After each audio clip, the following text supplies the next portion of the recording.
Good evening, Wharton Elementary School students. We are so excited for the first day of school tomorrow for grades 1st through 4th. But I bet some of you may be just a little bit nervous. So I thought we would read a story together. I picked out a book called Butterflies on the First Day of School. So here we go.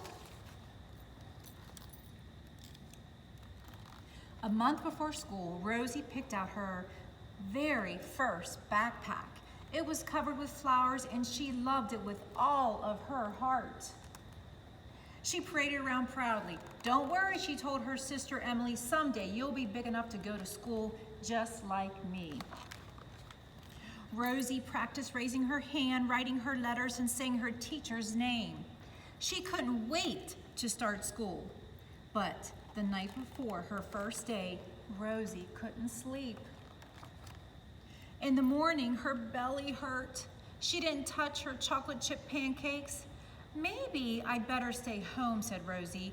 I don't want Emily to be lonely. She'll be fine, said her mother, and so will you. Rosie shuffled the pancakes around on her plate.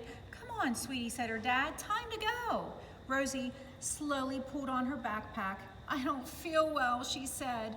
You just have butterflies in your belly, said her mother, hugging her tight. Butterflies? Asked Rosie. That's when the bus pulled up. I love you, said her mom. Have fun, called her dad. Rosie stared nervously out the window. Soon a girl sat down next to her. I'm Violet, she said. What's your name? Rosie. As she spoke, a butterfly flew from her mouth. Rosie clapped both hands over her face. Are you okay? Rosie nodded. I have Mrs. Mancini, said Violet. Me too, said Rosie. The words tumbled out on two silver butterflies. Rosie watched them flutter down the aisle.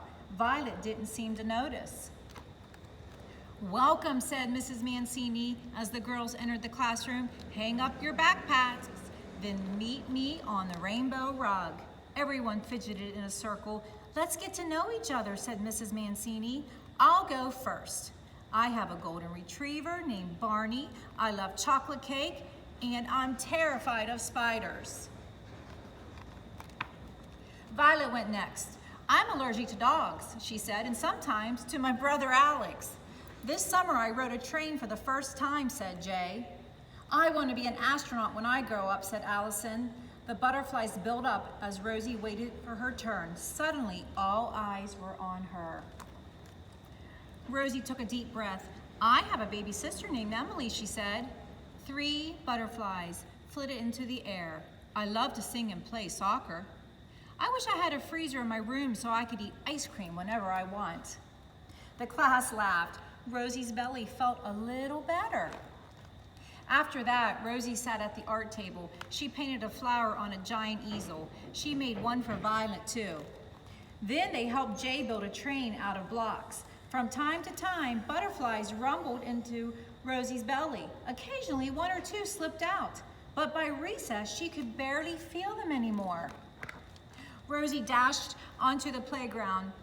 You're it, she called. Everyone raced around playing tag, but one girl stood alone under the oak tree. She held her hands on her belly. Rosie walked over to her. Want to play, she asked. The girl nodded. I'm Rosie. What's your name? Isabella. As she answered, butterfly after butterfly soared into the air. Isabella looked up, amazed. Do you feel better? Asked Rosie. Much, said Isabella.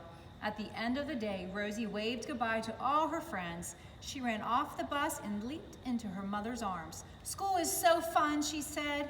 Violet has a flower named like me, and Jay built a train out of blocks, and Isabella had butterflies too. Her mother smiled. I can't wait to hear all about it, she said. The words floated out on a shimmering butterfly's wing. The end.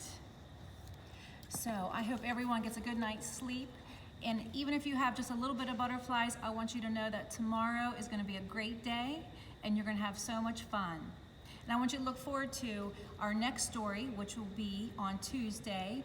Starting this year, we're going to do Tucked In Tuesdays, and you'll be hearing from all your teachers and staff at Wharton Elementary School read to you on Tuesday night. Good night. I'll see everyone tomorrow.